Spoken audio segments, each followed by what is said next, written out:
The Savannah Pines Retirement Community is all decked out in red, white, and blue as residents eagerly await the arrival of Andy Meyerly. He's a 104-year-old World War II veteran who's returning from an honor flight. About knocked me over. I couldn't believe. Why me? He enlisted in the Army in December of 1940. We repaired airplanes. That was my duty in the service. But his service had its fair share of trials. He remembers being transported on the Queen Elizabeth ocean liner from a base in South Carolina to northern Africa. We were about 30 feet below the water line at torpedo depth.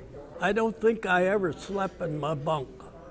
In Germany, Andy helped clear and secure air bases. He also helped the Allies in Italy and was even in France for Liberation Day. They passed over us about sending us home until September of '45. We were there 3 months after the war.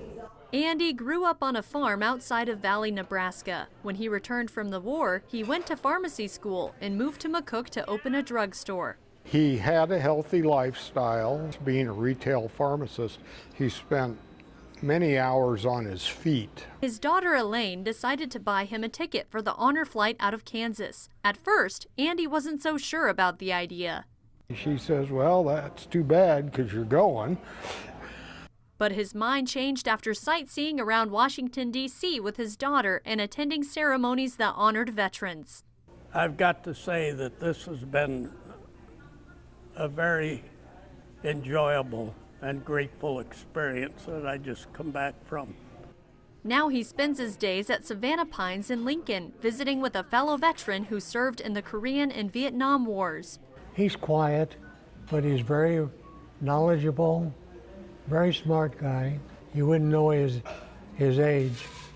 And to add to the experience, the 104-year-old received this warm welcome on the 80th anniversary of D-Day.